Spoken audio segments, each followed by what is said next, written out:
Hey there, welcome to Badass Messaging. We're in Module 1, Messaging Basics, and here in Lesson 2, we're covering what is messaging.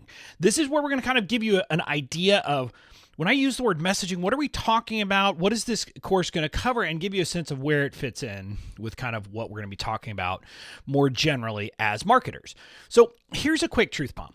Messaging is one of the most important parts of marketing, but it actually gets the least attention in the online space. And that's a big problem. If you're able to nail your messaging, if you take the time to do the work that we're going to be going through in this course, you're going to be leaps and bounds ahead of your competition and most other online entrepreneurs. So that's a quick truth bomb. Hopefully that motivates you to do the work that you're going to have in this course. Now, let's do a quick lesson preview. In this lesson, you're going to learn the basic definition of messaging and how it fits in with overall marketing, how branding and positioning are related and how that fits in with messaging, and the two main categories of messaging. So that's what we're talking about here in this lesson, and then we'll dive in more in future lessons. So let's start with the definition of messaging. Messaging refers to how you refer to yourself, your products, and the value you provide your audience. Read that again. It refers to how you refer to yourself, your products, and the value you provide your audience. So it's giving a sense basically of, the ideas you're wanting to get out. Another way to think of it is that messaging is the what. It defines what you want to communicate to your audience. It's the ideas, topics, and beliefs that you're going to share with your audience to try to kind of convince them to take action. Maybe it's buy from you. Maybe it's to download something. Maybe it's just to take a step on their journey. But messaging is about the what. It's the things you're trying to communicate. Now, here's the important note I want you to get. Messaging is what you say. Copywriting is how you say it. So messaging generally isn't about, picking the exact words and the fancy ideas and all of that. Messaging is about putting in place, kind of figuring out the what, and then copywriting is putting the specific words on it. Now, another way to think about it is that the same message could be delivered in countless ways with different copy. So another way to say it is that messaging is the framework on which you'll build your copy, right? I mean, think of it as like the structure of a house, and then you're going to put the copy, you're going to put the words, you're going to put conversion copy techniques, you're going to put all of that stuff in place to actually finish out and deliver your message to the audience, but the message comes first. And here's a warning for you. If you try to write copy before you really nail your messaging, your copy is going to suck. Because copy or effective copy at least, isn't about having cool words or pretty words or even having conversion copy. It's about getting your people to take action.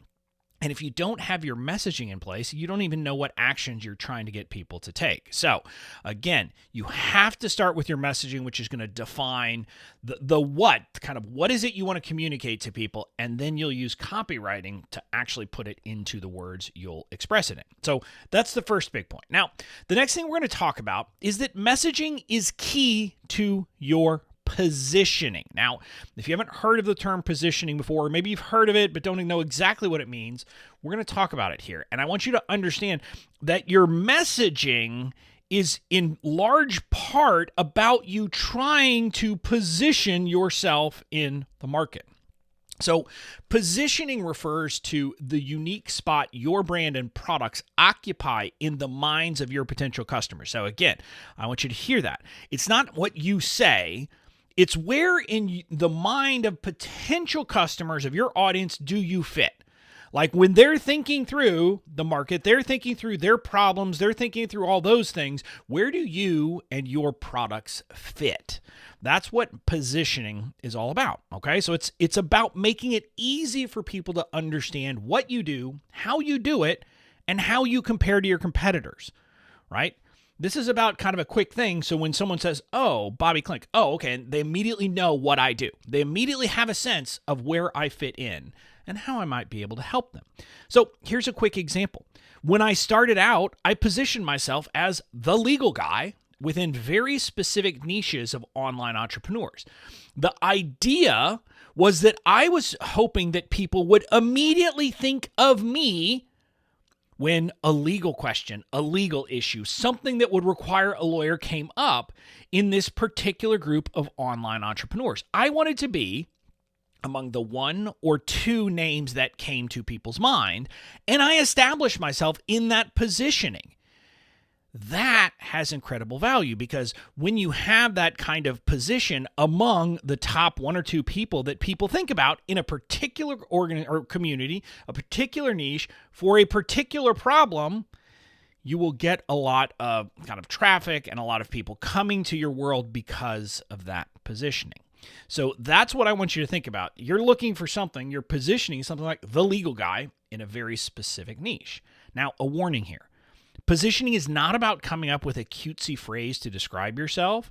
It's about making it easy for customers to understand how you can help them. And what I mean by this is don't try to come up with some cute tagline for yourself. Now, you can do that, but that's not positioning. Positioning is people recognizing you as the person to help a specific group of people with a problem that comes up repeatedly. So it's about that understanding, where do you fit? And that's fundamentally what you're trying to do.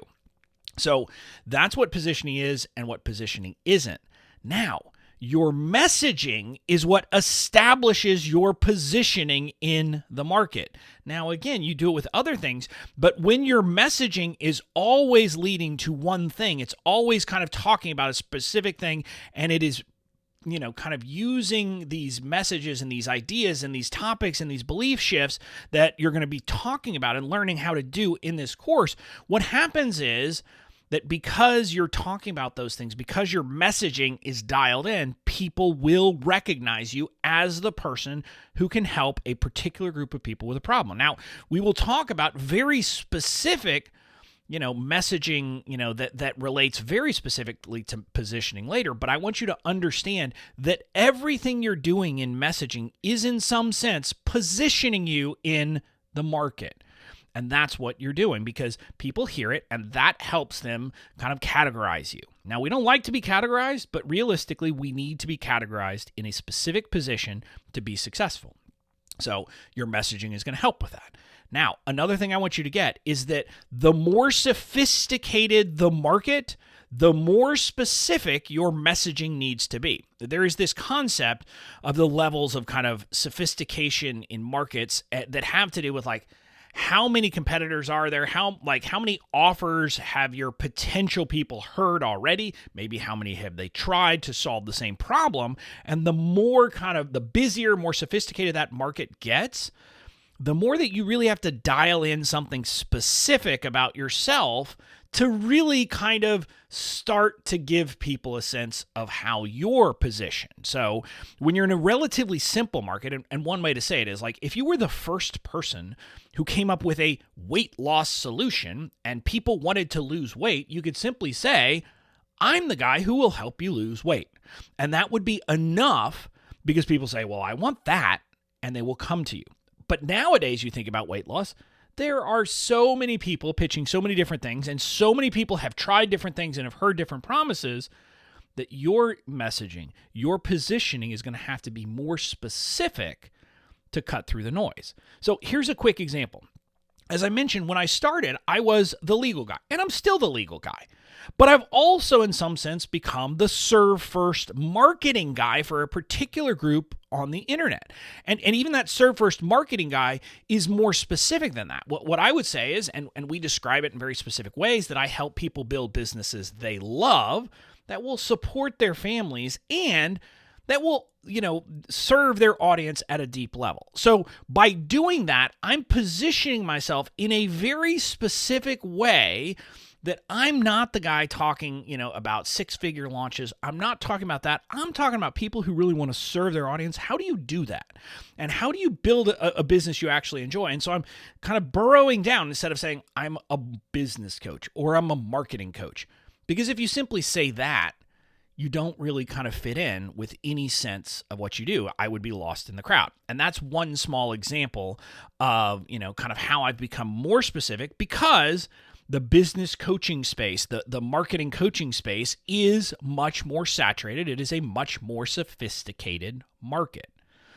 Now, in Module 4, you're going to learn how to create sophisticated positioning statements. We're going to walk through 2 pieces of that and kind of how you do it, so that when you give that positioning statement, when you give those statements together, people will know exactly, who you are, who you serve, what you help them with, and how you're different. Because when they know that, they're going to immediately come to you and be able to say, okay, I know where you fit in. I know where you are positioned and where to put you in a category. So that's how your messaging is going to help your positioning, which is an incredibly important part of marketing. So now let's talk about the 2 major categories of messaging kind of as we are wrapping up this lesson. It's pretty simple and it's pretty self-explanatory. You're going to develop messaging for your brand and for your products or offers. So that's kind of the 2 things: brand messaging and then product or offer messaging, which aren't necessarily the same thing. Your brand messaging is about positioning your brand generally. It's about making people say, Bobby Klink is the person for X. It's not about a specific offer, but it's simply so that people know who you are, kind of, what you're talking about and how you're going to help people. So it's all about your brand equity, your goodwill, building up those very specific, concepts about what you do generally. Now, your product messaging is about communicating the value proposition of a particular offer. In other words, it's about convincing people that this offer will help them if they're suffering from this particular problem. It's not about hard sell. That's not what I'm talking about. But what I'm saying is it's communicating why someone should purchase your product or offer. That's what product messaging is about. Again, you could think of it as positioning your product and saying, if you check these boxes, if you're in this spot, this product is for you and here's why. That's how it's different, though. It's product specific. It's not about your overall brand. Now, a warning. Although brand messaging and product messaging are separate, if your brand and product messaging are at odds, you've got a problem. In other words, you can't use messaging for an offer that is at odds with values and ways that you have positioned yourself more generally as a brand, because people will be confused. And also because your brand messaging will tend to cultivate a following among a particular group of people who share the values, the ideas, the things you're talking about in your brand messaging. So if they've come to you for brand messaging and then suddenly your product messaging is at odds and doesn't make sense in light of that brand messaging, they're not likely to buy, because they are not people who are going to buy into that product messaging. So you need to make sure that they are aligned. They're not the same, but you need to make sure that they are generally in alignment. So kind of summing up, messaging is the foundation for everything you'll do in marketing, from positioning your brand to convincing customers to buy. So now I hope you're starting to see why messaging is so important and why you should spend a lot of time dialing in your messaging, which you're doing here in this course. So again, nailing your messaging is an essential step in marketing, so let's not skip it. Let's take the time. I want you to go through this course, but go through it not just flying through it. Give thought to the things we're talking about, especially as we get into the tactical modules where we're really going to talk about different pieces of messaging you need to be developing. So that's the takeaway from this lesson. In the next lesson, you'll discover how messaging plays a role in the commit phase of the BOMU framework. Again, in Online Messaging Foundations, we go through the Badass Online Marketing Framework, which has the 3 phases: commit, connect, convert. In the next lesson, I'm going to talk through how messaging kind of plays a role in the commit phase, and it's kind of a symbiotic relationship. We'll talk about that in the next lesson, and I'll see you there.